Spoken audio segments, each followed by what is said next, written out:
Thanks for making the Locked On Ole Miss podcast your first listen every day. Every dayers tomorrow on the show, we'll have Tom Vanderford. Everybody loves to have Tom on the show. And we're going to talk some more about the Grove Bowl, and also John Garcia will be in the house on Saturday. All good things on this Locked On Ole Miss channel. Stick around, subscribe to it if you do not mind on YouTube. Anyway, I'm here with Derek Vandygriff. We're going to do something a little bit different this week where he is on for 2 segments, because I do want to get his opinion about the Grove Bowl as well as the baseball preview. So we're going to start off on the Grove Bowl. Derek, what were your impressions in the ball game this weekend?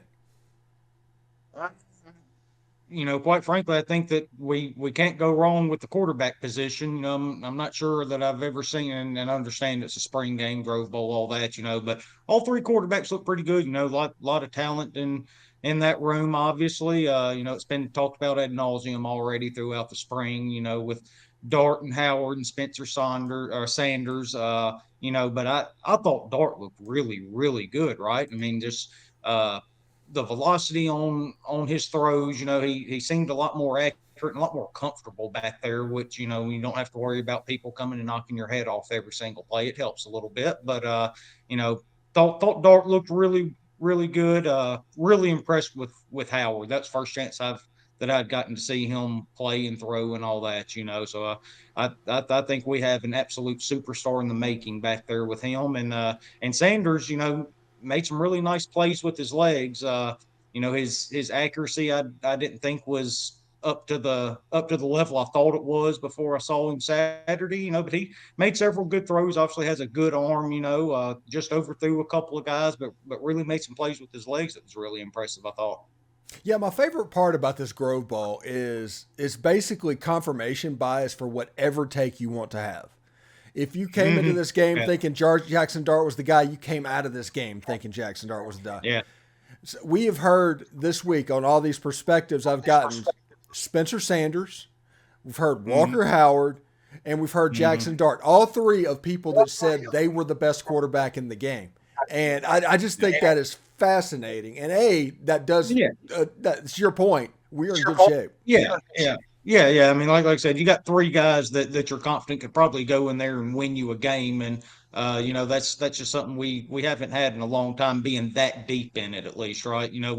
We were comfortable with Luke Altmaier coming in last year when we needed him to, but with he wasn't at the talent level as Howard, Sanders, Dart, all of those guys are. It's really impressive what Lane Kiffin has built in that room in particular. So, but that's what he does. He's a quarterback guy. He knows that's what makes any football team run. He was going out and getting them.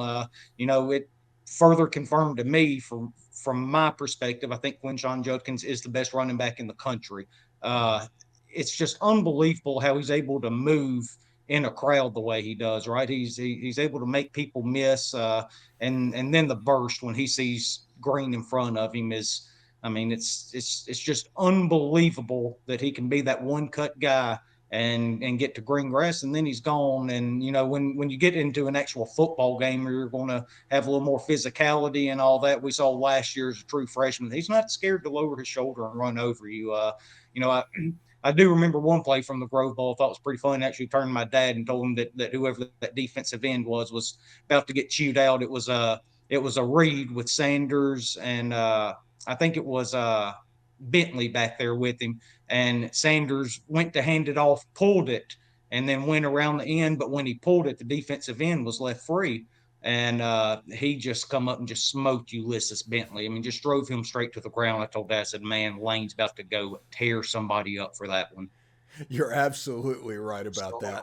Listen, in my contact, in my comments this week, somebody said, hey, why are you pumping up Chris Marshall and Michael Trigg from the spring game? Because you sound like a homer when you do that. Am I seeing something that nobody else is seeing? Because I was very impressed by those 2 in the game. Yeah. Chris Marshall was the one I was going to go to next. That was probably the player that I talked most about sitting out there watching that game on Saturday with all my buddies, my dad and all, was he's the real deal. There's a reason he's a 5-star, right? I mean, first of all, you start with the build. He's a really big kid. He's really thick. and he can run. But what really impressed me was when he goes up in the air, it reminded me a lot of really Laquan Treadwell is one I kept going back to, but he's a little bigger and a little thicker. But when he gets up in the air, he can contort his body in different ways to get around a cornerback and get his body in position to make a really, really tough catch. And he did that, 2, 3, 4 times on Saturday in that spring game for us. He was really impressive. And then when he got the ball, he wasn't afraid of contact, and that kid can run, man. He's going to be really, really good in this offense. I think they're really going to feed him. I'm right there with you. I was super, super impressed with Chris Marshall and Trigg the same way, which if I'm remembering right, we kind of saw a little bit of it in the spring game last year with Trigg, how good he could be. But yeah, he looked really good. He's just an absolute nightmare from a matchup standpoint with the linebacker or safety, anything like that out there. He's so big, he moves so well. So yeah, I mean he's getting pushed, right? Because we got that Memphis tight end that's coming in, and I mean he's a very, very good player in his own right. So hopefully this year Trigg breaks out. He's got a year in the system. He's played in the SEC now for a whole year, so maybe this is the year he's able to break out and be that weapon that we've thought he was going to be ever since he transferred in. So yeah, whoever's the quarterback, you look back, you got Chris Marshall, Michael Trigg, and Quinn Judkins back there. I thought Bentley did a really, really good job. I was really impressed with him.